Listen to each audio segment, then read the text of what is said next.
last time on A Dicey Experience, our party found themselves inside the Shark's Head Inn, only to discover that the group that crew used to travel with was going to try to kidnap our piratey friends. In the process of discovering this, they all began to run out of the awesome tavernish area that has now become something new and different, and began to run all over the city, eventually finding a safe house right outside the beach where their boat should be. Unfortunately, they did not see their boat at this time, but they did find themselves regathered and regrouped together. There's a long discussion about whether they should trust crew or not anymore, and a decision has been made to go and kidnap a couple of the current mob bosses' workers and try to put on their suits to represent as if they are part of that team, to hopefully break in and go into the potential jail cell area and bring back their friends. But it is everybody's favorite time before we jump into that, and we are getting ready to start off with a new intro for our party. Time for that new anime intro time, guys. Are you excited? So excited. Woo! Awesome. Wonderful. It's the best time. Our scene opens up, and it kind of starts off with just a full image of the crew kind of standing together. In y'all's mind, describe that to me. I imagine crew's right in the front, but I kind of want everybody else describing how they're standing around kind of in front of the mast of the boat. Don't be shy. But we are. Are we... is the boat on the water? I mean, the camera's so zoomed in that you just see the deck of the boat and the mast. Gotcha. There is a there's a wind blowing over Lucas, and you can see the little tendrils of hair coming off his man bun just flowing in the wind, and he is staring off to the horizon, very stoic, but he is thinking about cooking a new recipe. Awesome. We'll put him on the left side of the image. Jean. What about the other two? Go for it, Stolen. The crew is standing in the middle, with his ring in his outstretched hand, staring out into the horizon as well, contemplating what is going on in the world. Awesome. Jean is standing with his arms crossed and looking a little peeved, and he's giving a side eye to Crew, or Bull, or whatever his name is this week. The music's kind of picking up in this image as well. You've got the three sisters. You have Lily kind of standing in front of Jean with her sword kind of pointing out towards the horizon. The two other sisters got their brooms and a dustpan, and they're sweeping right in front of Lucas. Drake is hanging upside down from the crow's nest, and he's just waving his arms around as if he's stuck in one of the nets up above. The two brothers are standing kind of between the mast, and one between the mast and Lucas, and the other one between Jean and the mast, and they're kind of being dwarvish, and they're kind of got their hands on their beards, like they're getting ready to pull it out, like they're getting tired of Drake's crap. And the music begins to play, and we kind of zoom in a little bit on this image, and suddenly the image flashes, and now we see an image of Crew standing in a group picture as well, but instead of it just being him and the Fates, it is now him and the Chaos Crew. And you see all the different members of this Chaos Crew, with the Dragonborn, with the half-elf barbarian, kind of standing cross arms back to back with each other. You've got the gnome lady, V, who's kind of got her hand on Crew's shoulder and smiling real big. You've got this black, long-haired woman in the back that seems to be pointing in a vague direction. There's one more member I'm forgetting. Stolen? Are you talking about the human rogue? Blythe? Human rogue as well, yep. Is kind of squat down. She's got her daggers out, and it looks like she's getting ready to strike in the opposite direction of what's being pointed. Trying to sneak in the opposite direction of what's being pointed. And this image flashes back and forth, and as the camera zooms in, it keeps zooming into Crew's face as it flashes back and forth, and in the last flash you see this large yellow genasi person with a fedora kind of just looming over the top, with his hands looming over the top of the Chaos Crew. And then it flashes in, and now we're standing on a beach, and we just see Crew's face. as he's standing on this sunny beach day. Crew, the image around you is suddenly you've got Freddy. He's running behind you. He's got a crab who has its claw attached to his tail as he's running in his swimsuit behind you. What does Crew look like on the beach, and what is he doing? Crew is just fondly looking at everybody around him, laughing at Freddy's antics, just enjoying the beach day. Perfect. The camera follows along Freddy. You kind of watch as he kind of begins to fade off, and you kind of see Drake in the distance. He's on a surfboard. You watch him slip off his board, and it goes fly high in the air, and the camera follows the surfboard until the surfboard lands pretty close to Jean on the beach there. Jean, what are you doing on this beach? Jean is doing the equivalent of modern day metal detecting. He's going through the sand and like casting detect magic, seeing if he can see anything that's washed up on the soil or on the sand. Perfect. Your hand begins to blink and glow as if it catches something, and as you get ready to bend down to dig, that surfboard slams next to you, and just a pile of sand washes over you, and the scene changes. And now we kind of go into Jean's mind, and Jean, you're kind of standing in a space with the crystal sword in front of you, and that man that you spoke to at St. Marie's place where you were in that vision.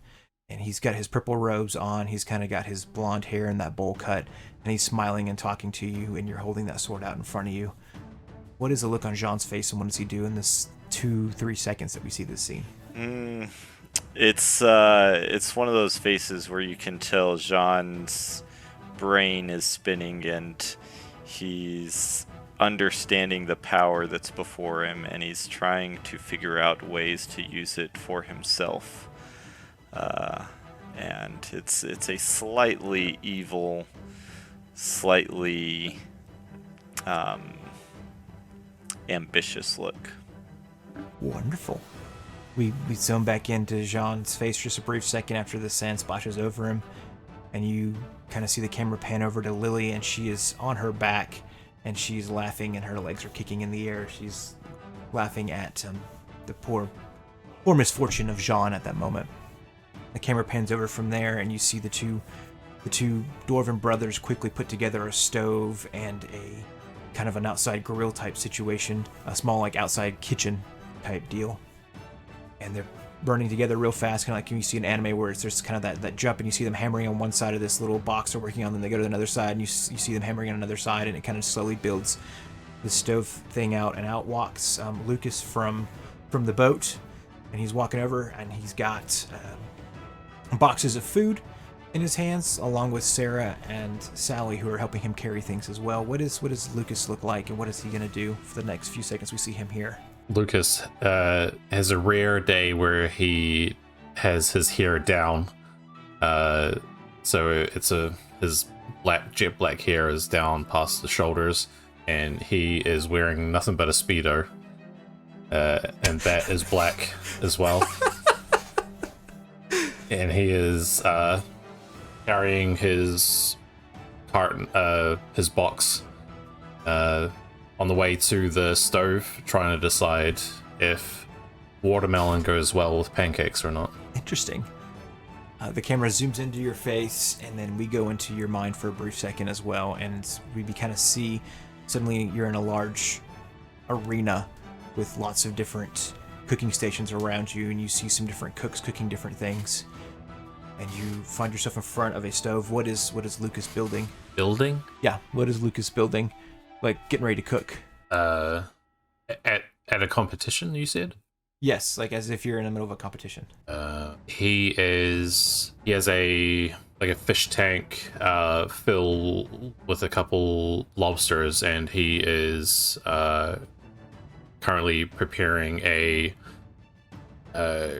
crab mixture that he can stuff in some lobster tails and cook those with butter on top. Awesome. The camera shifts a little bit as a robot arm comes and slams its fist on your area, almost messing up your dish. And as you look up, you see your rival from your childhood. And he's grinning as his little robot has come over and attempted to mess up whatever dish you were cooking. Does your face change? Does it stay the same? It does not flinch, and he does not stop in his preparation. You see sour faces built on your old rival, and then we flash back into the beach scene for a brief second to see Drake slowly making it back onto shore, having almost drowned from the surfboard accident. The Nilbog smiles real big, and he pulls a cloud down, and it says the fates. Anything else y'all want to add into that little scene before we jump on? Sounds good. Nope. Awesome. And now the scene opens back up as the Nilbog is showing you guys this image of the prison. And inside that image, again, you see the two brothers are in a prison cell attempting to work on finding a way to use some leverage or something to break out of the cell. Drake is still passed out on the ground, but in the cell next to him is a lady with long black hair. She lurks tattered and beat up. She turns when they make a noise, and you see her deep blue eyes. And Crew recognizes her as Smoke. But Lucas, you recognize her as the one who tore down your stand for Magical Eats. The scene is set. The question is, what do? Nilbog, that's what all you saw in this prison? That's all you sent me to look for. Okay, well, it looks like at least they're all still alive, and that was Smoke. That was the old leader of my crew. I'm glad she's still alive, too. Maybe if we can get her out, we can get all of this sorted out and get whatever this evil entity that's taken over V out of here. In trying to rescue everybody, which we should really focus on our own crew, though. We should, but one extra, if possible, wouldn't be too bad. If we have time. Let's go, I guess, going to cast Disguise Self to look like one of the guards that I saw at the Italian restaurant. We caught on.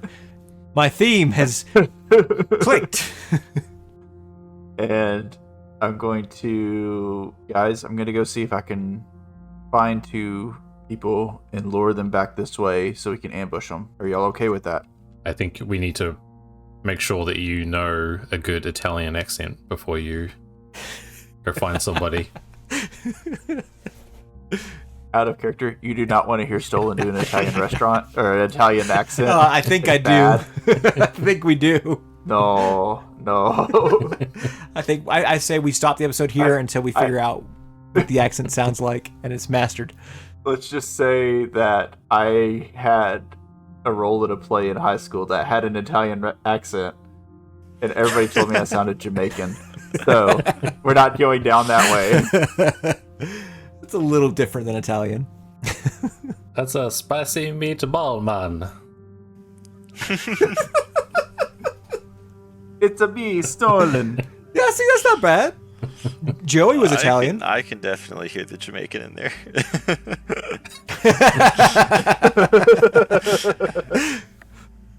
What should an Italian sound like then, Laser? I don't know. I'm certainly not going to be the arbiter of what Italians should sound like. Does not seem like it's my role in life to be the one that gatekeeps Italians.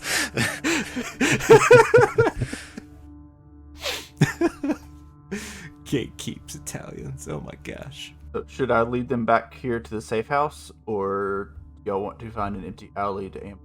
I think in here would be good. Keep the conflict off the street. Hopefully prevent others from seeing anything going down. I just don't want to compromise our safe place. Yeah, I think having a fallback position would also be a good idea if things go south. We had talked about the sewers. Maybe we can find the closest sewer grate and use that as a last resort hide hole. It's a good idea. That works. So I'll head out and I'll go find two people. Okay. You are wearing some wonderful clothing. It is a pinstripe suit with pinstripe pants, black boots, and a pinstripe fedora. What do you do to go try to find some more of these people? Where do you go? I'm gonna head back towards the docks first. I see them down there. I'm gonna try and grab two of them and say, "Hey, I have a lead over here. Follow me." Okay. When you get out to the docks, by this time you guys have finished this conversation and you've waited on the Nilbog and everything else. They're no longer pacing around the docks waiting for your ship to come back. You can make a perception check though if you'd like to. That's a 10. A lot of the boats and ships and different things that have been doing the collection for this gemstone have made their way back in. There's still one ship that's way off in the distance, but you can't quite make out what the ship looks like or who the ship might belong to. But it looks like it's got some residual smoke coming off of it, but nothing like massive and big as was seen earlier from the explosion. Does it look like it's flying any colors or anything like that? No, there are no colors being flown on it right now. You begin to look around, though. It looks like if you're going to find anybody, they're going to be in town. I'll head through the market towards Shark's Head. I'll just keep an eye out, and as soon as I run into anybody, it doesn't matter if they're like high up in the crew or not. Okay. Well, just so you're aware, to go back through the market, you're going to need to go through the castle ford, so it is a little bit different of a walk. So you have to go through a different district to get to the market, and then you make your way back across to the other district to get to the Shark's Head. So it's a long walk. Are you okay with that? Yeah, I'm fine with that. Okay. In the marketplace, you do see a couple. They are sitting out of a kind of a tropical drink stand. Looks like they've taken their pinstripe jackets off. They're drinking some drinks, and their hats are hooked on the umbrella at the table they're sitting at. This umbrella is relatively tall. It's kind of got purple colors on it. The little stand that's there's a turtle woman. She's making some drinks. It looks like she's working on some sort of peach drink, and she's also got like a little watermelon there as well. It looks like she's trying to get her auto gnome to squeeze juice out of for her. Hey, you two. There's no resting on the job. One of them sits up and he kind of looks over. He's a tabaxi man. And who are you to give us orders? We were clocked out just an hour ago. Don't be talking back to your superior. He looks across the table and you see this other gentleman, and he is a Leonin, and he kind of looks at you and pushes his mane back a little bit. Oh, I don't think you knew what you're talking about. We only answer to one man, and well, it's certainly not you. Sure, V and Adarath wouldn't have something different to say about that. What are you? You've disguised yourself. Are you in a turtle clothing, or are you in your human form? I'm like I took the look of one of the guards that was there, a human form. Okay. Oh yeah, maybe she wouldn't like that too much, but you don't look like anybody I know. Well, then I suggest you follow me. I have a lead on the two that escaped. The two what that escaped? How dense are you? The two that escaped from the Shark's Head. Kind of look at each other, look back at you, and you see one of them begins to pull out a small crystal orb that has a little light coming off of it, and they point the orb at you and begin to scan you with this orb. Eventually, the light kind of beams across your body and goes up and down. You see some weird symbols pop up on this crystal orb, look at you, and say, I don't know, you matched the DNA there of one of the ones we're looking for. Are you carrying something on you shouldn't be carrying? What are you talking about? I don't have anything on me that isn't issued by the crew. I see. Well, we're not a crew, we're a clan. I don't know who you are, but you're going to have to bring me some sort of paperwork to prove that I need to get back to work. Otherwise, I'm not really going to worry about it. And the Leonin puts his feet on the table and he leans back and starts drinking his strawberry beverage. Strawberry wine. I'm going to cast Sacred Flame at the Tabaxi. Okay. The 14 to hit. It looks like a 14 does hit. So that is 14 points of damage. 14 points of damage? You for real right now? Yep, I rolled 2 7s. Damn. Oh my gosh. Bro. Trying to kill people out here? Now, are y'all going to listen to me? Or am I going to have to kill you both? Follow. He kind of smiles. He's like, oh, well, just took out my friend. You definitely burnt him. He's now knocked out. I don't know if I can trust you. You're going to take us both out like that. Perhaps I should fight back instead. Not scared of you, poser. Bring it. Poser? You think I'm a poser? Gives you the bright idea to come in here. make claims that you're in charge. We're not worthy. We're that. Not worthy, you said. Go ahead and cast a second flame at him. As well. Okay. For a 13. That misses. You watch as he throws his coat on, and it seems like bounce off the coat a little bit. He turns around and he throws a dagger at you for a miss. And then the Tabaxi suddenly stands up and charges at you with a scimitar for a miss and a miss. Barely misses. The last one almost scrapes against your shell. And he kind of grins real big. Roll for initiative for me, bud. 4. Okay, they got a 6, so they're gonna go first. Is this guy's self-concentration at all? Not concentration? Yeah. Alright, so Leonan's gonna walk over first, and he's gonna pull out his scimitars. Miss. Miss. AC of 17 is ridiculous. The Paxi's gonna stand up, and he's also gonna try. Gonna hit with his scimitar for 7 points of slashing damage. And his second attack is also going to hit for 4 points of slashing damage. But they're now both up on you with their swords. What are you going to do? What kind of puny attack is that? I'm going to stamp my foot down. Okay. Cast Thunder Wave. Thunder? Do the thunder? Alright. So they both need to make a dexterity check. Con save. Both need to make a con save. Okay.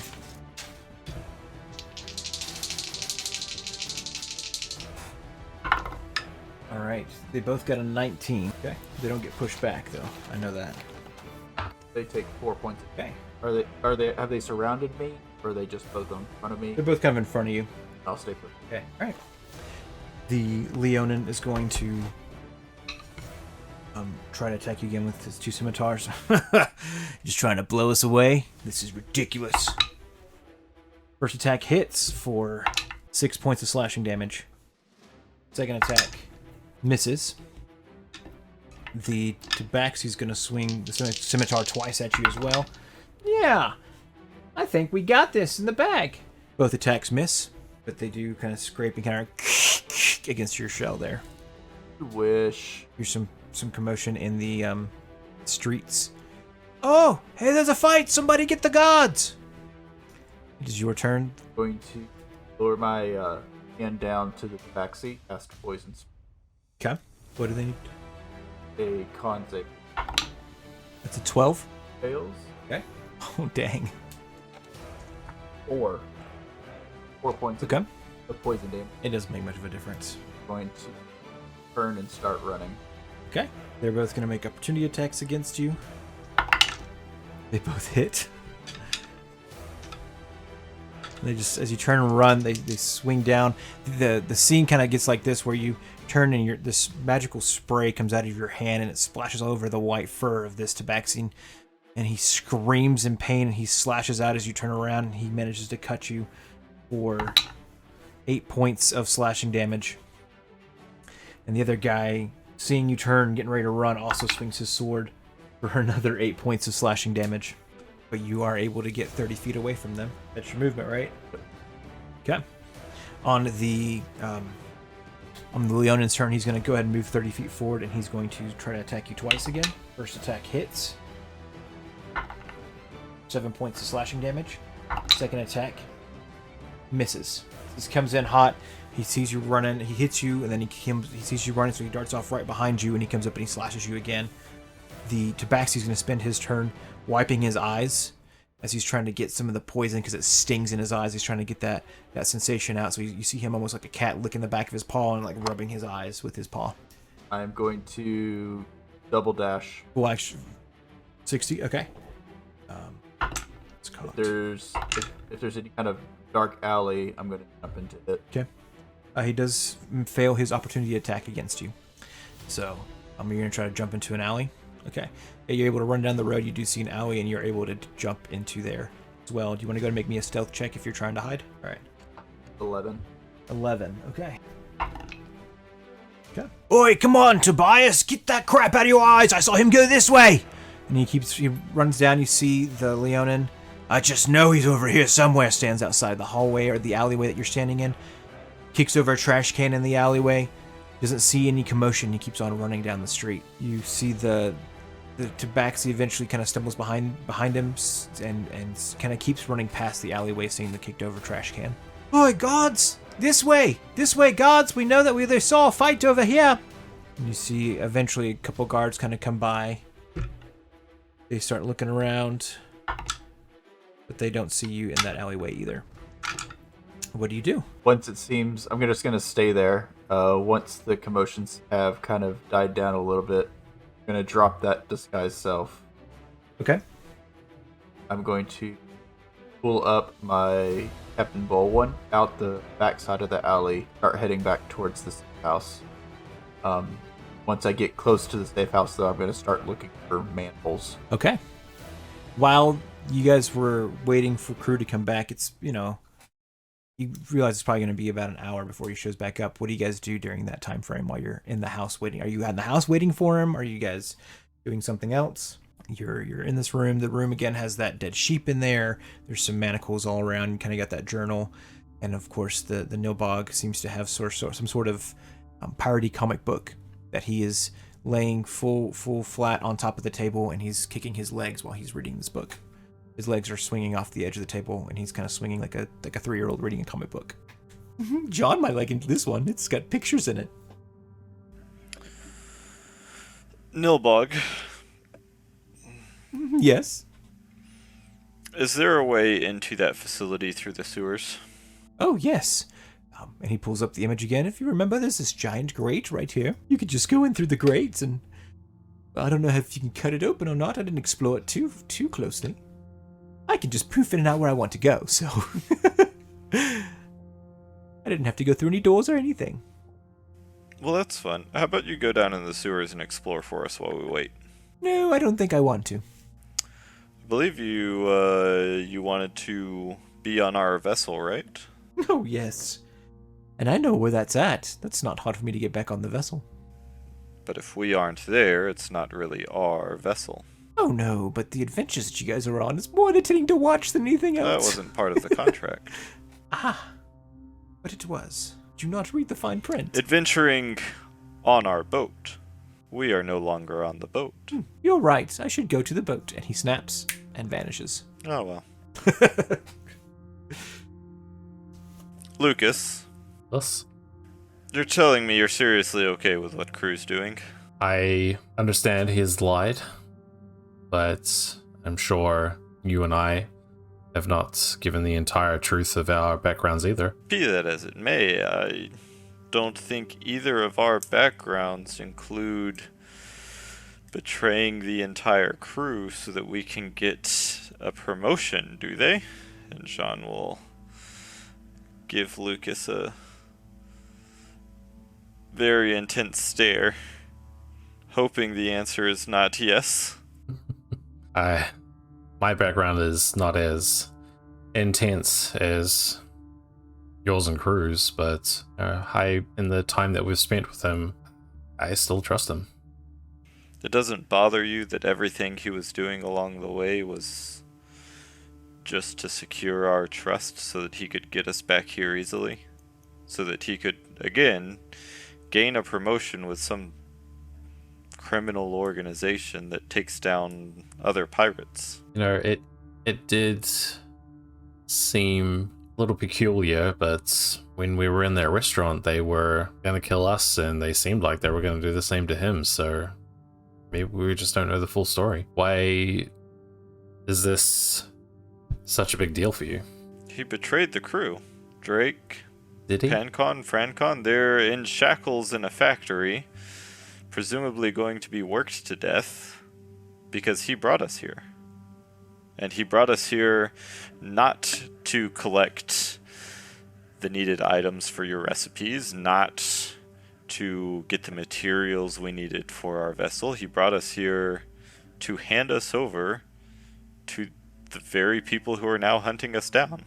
That was his purpose. I guess it's a little confusing from my part, since I also wanted to come back here. That's my hometown. So he didn't force us to come back here. It seemed more of a coincidence.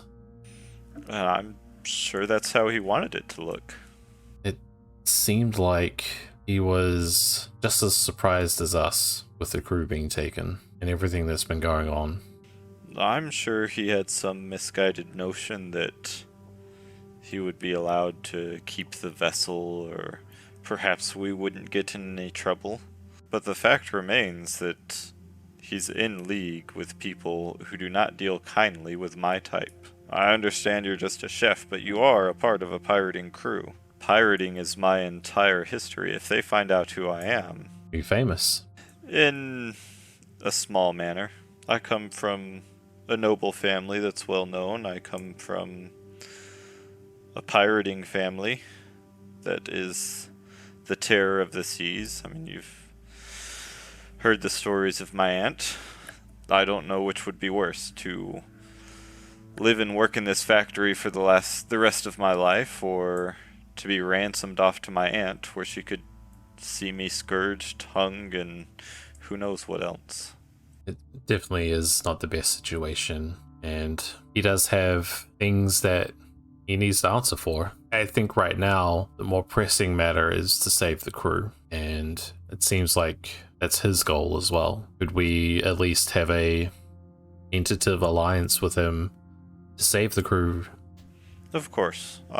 Maybe deal with him after. I'm perfectly happy to utilize his services, his knowledge of this region, but I do not trust him. And I absolutely will not sail under his captaincy. And I'm not even certain I want him back aboard the ship. I guess I understand where you're coming from, obviously. I know the two of you are closer. And I can appreciate that bonds form differently amongst crewmates. That's fine. And I'm not certain that I trust you enough to trust your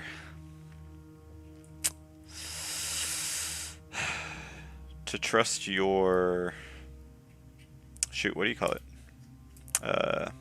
When like somebody, like perceives another human. What do you call that? Yeah.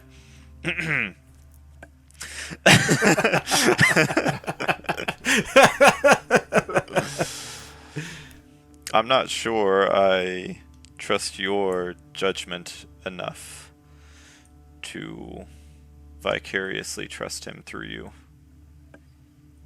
We'll see what happens tonight. We'll get aboard the ship, and decisions will need to be made. If a change in leadership would help dissuade your fears, maybe he can step down. That's not even on the table. There is no way I will sail under a ship that he is captaining. That cannot happen. The question is whether he is allowed to remain on the vessel, and that is something that we will have to bring before the crew and decide as a crew. Maybe re-roll the fate die. I believe that is a good decision, and that is what I have been thinking as well. Guess we need to find the ship first, but I understand your concerns, and I guess now that I think about it, I probably need to be a little less trusting out on the sea. I've kind of been on my own for a long time, and I guess I don't have the experience you do. Well, pirates, we sail by a code, we live by a code.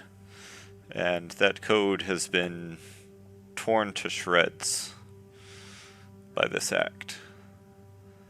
And so normally it's okay to trust your crew, to trust the men aboard your ship, because we are all living, fighting, dying, breathing, bleeding for the same thing.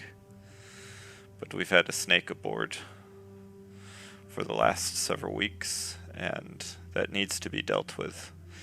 If he can show us that he is sorry, that he was willing to regain our trust, then something might we might be able to make a place for him. But if he's going to press on as though he has done nothing wrong and doesn't understand the consequences that his actions has had on the ties that bond our crew, well, it's not my place to say what will happen. Again, we have a code, and the crew will be the ones to decide, not me. I'll agree in part. I don't want any harm to come to him, but if the final say of everybody is that he's no longer on the vessel, then I'll go with everybody. We'll see.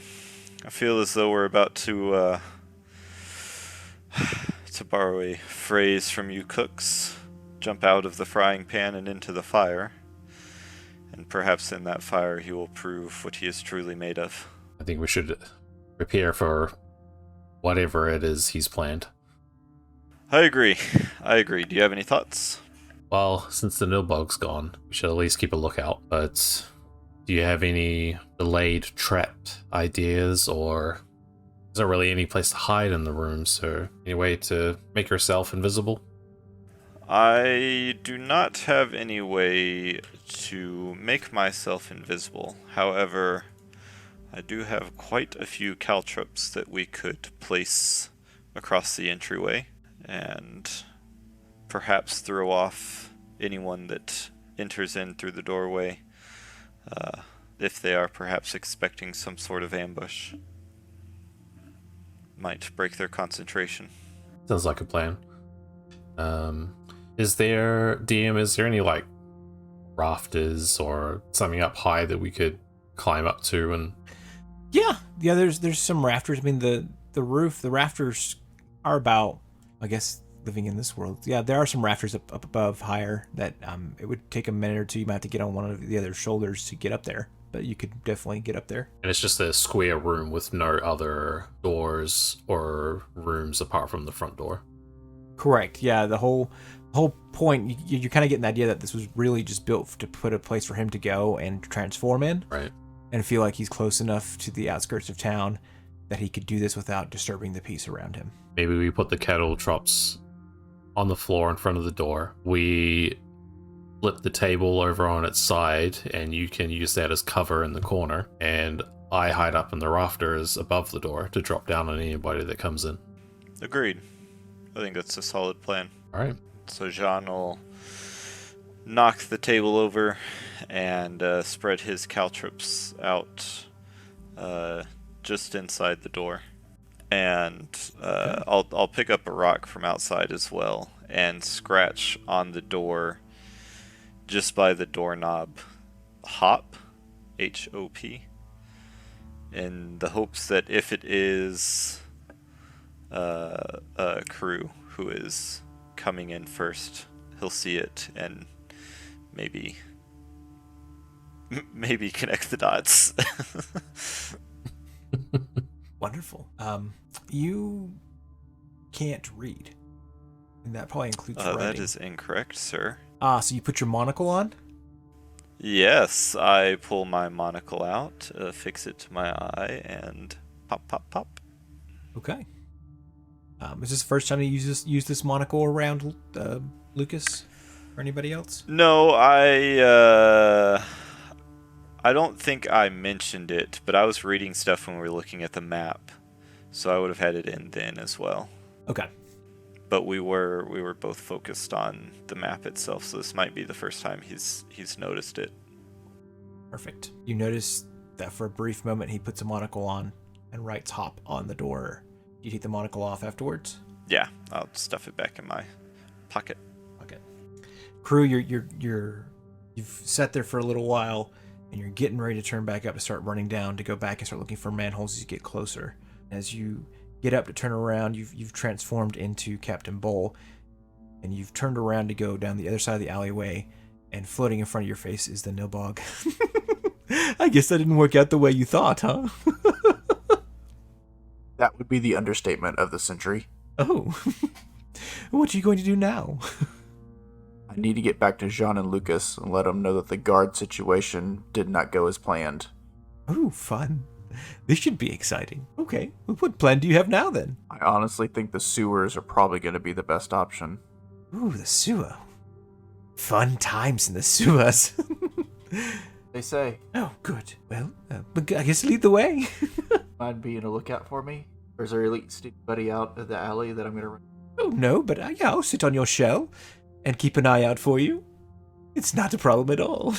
And he sits down on your shell and leans against it in an awkward, like, you know, his butt's kind of at the where the arch starts happening, and his head leans against your head, and he's definitely leaning back. He's got his arms behind his head, and he's just got his legs crossed on your shell as well. He doesn't weigh anything. I'm going to reach up and just grab his leg. I know we really haven't been the best of friends, but thank you for this. All right.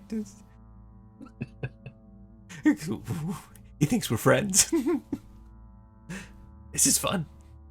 I just like the sight of adventure. Wandering back towards the house. Okay. Roll me a perception check for manholes. I'll check. 12. Yeah, there are manholes. There's several on the way back. You're blessed that you didn't roll one.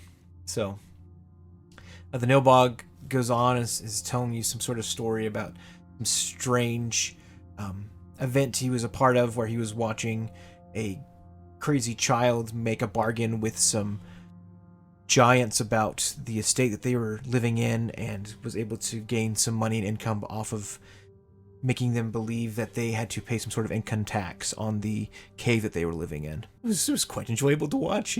He just walked right up, sauntered right up there with no issue, and he began to act as if there's some sort of tax that these giants had to pay. It was quite fun. The Fearbog that were slaves to those giants were set free, and all because of the work of a little child who just thought it was an enjoyable moment to go, I guess, try to convince them that it's something different. The child must have been persuasive. Oh yes, the great Joey Sharpizo is a very persuasive child. Maybe I should take a look out of his book. Ah, if you can find his book. Know where it is? Oh no, I haven't looked for that. Not in ages. He's written new ones now, though. Smart man, this Joey Sarpizo is. But yeah, there's another manhole over there, and a manhole over there, and it looks like we're almost back to the hut that you guys have been hiding in. Jean wasn't very nice. He kicked me out. That sounds on par for Oh, Jean. yes. Come back in with me. Oh, wonderful. Good. Walk up to the door, test it, make sure it's not locked. Walk in. Okay.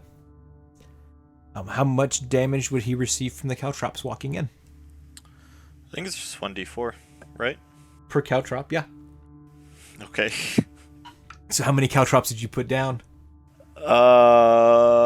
I don't know. However many I have. Okay. Which We will do 3d4. We'll do 3d4 here. 7 points of piercing damage as you step into the door. Brew. Ow, who put these out? Can I roll a perception check to see if I notice it's him when he walks in? Yeah. it's a bag of 20. So you put all Yeah. 20 out. All right, we'll make him step on like 3. So There were supposed to be 2 guys running in.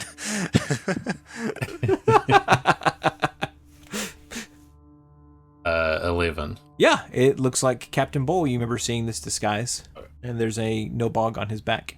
Looks like the shell is kind of turned into a backpack that the Nilbog is sitting on. So wait and see if more people come in. After I hop around on my foot for a couple minutes, close the door behind me.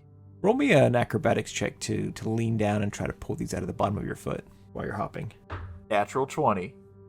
All right, yeah, it's impressive. Yeah, the Nilbog celebrates you. He gives you a round of applause. Well done. Well done indeed. Guys, are y'all here? John pokes his head up slightly from above the or from behind the table. Drop my disguise. Now, that's gonna be a no-go. What happened? They have this weird crystal ball thing that can see right through magic, so it's all through my illusion. So they knew it was me and not my disguise. They then attacked me.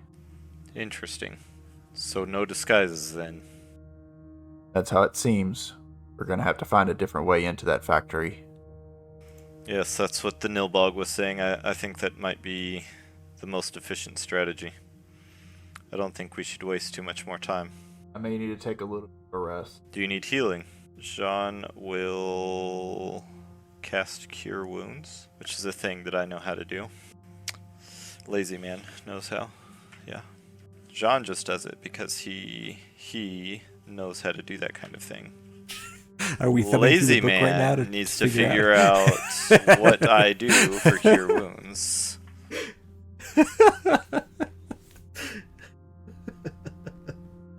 I think it's a D8 plus your spellcasting modifier. Okay. That sounds about right. This is, I think, the first time in my entire life that I have cast Cure Wounds. 1d8 plus your spellcasting Yeah. ability. What did I tell you? So now my spellcasting ability. Would that be my spell attack bonus? No, Your attack modifier. it's not your attack modifier. Oh, it's just wisdom. Okay, that's bad. You get 3 hit points back. Yes. Not even what the caltrop gives.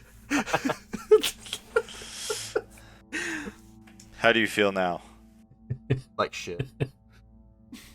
Doesn't that fancy cauldron you carry around that the captain gave you give you some sort of potion out of it or something? Cauldron? What cauldron? Oh, this thing. Oh, this thing. It creates a greater healing potion once a day. Yes, that. Oh, how did this potion get in that cauldron? I'm gonna drink that. Wonderful. Roll the health for it. 44 plus 4. That's 14 points of healing. Okay. Still pretty low, but if y'all are ready to go, we can get to have a healing spell ready to go for me. I'll swing down to the ground from the rafters. I can always help heal a friend. And I'll put my hand on your shoulder. And I'll cast Cure Wounds. 14 points of healing. Feels so much better. You're welcome. So as I was heading back, I did see a bunch of manhole covers. One was actually just around the corner from here. I honestly think the sewers are probably going to be our best way into the factory at this point. There's no getting through that front gate. We just got to worry about what's down there now. Yeah, the Wilk said that there was a way in the sewers, so we can't get in the front door, we might as well try from below. Do we want to wait until the cover of dark? Guess we'll be in the sewers, so it doesn't really matter. Yes, I would like to get moving as quickly as possible. Less time for the brothers and Drake to be moved. Yep. Sean will pick up his caltrops before we leave. After you pick up your caltrops and close the door behind you, you guys begin to walk out, and the sun is beginning to go down. The sunset is off in the horizon. You walk yourselves out into the street and find a manhole that is relatively large. You look around, it doesn't look like anybody else is there. You guys can reach down the cobblestone street, lift up the manhole cover, begin to crawl into this strange and disgusting smell of sewers. And with that wonderful image and smell in everybody's minds, we will end this episode of A Dicey Experience. Wait a minute.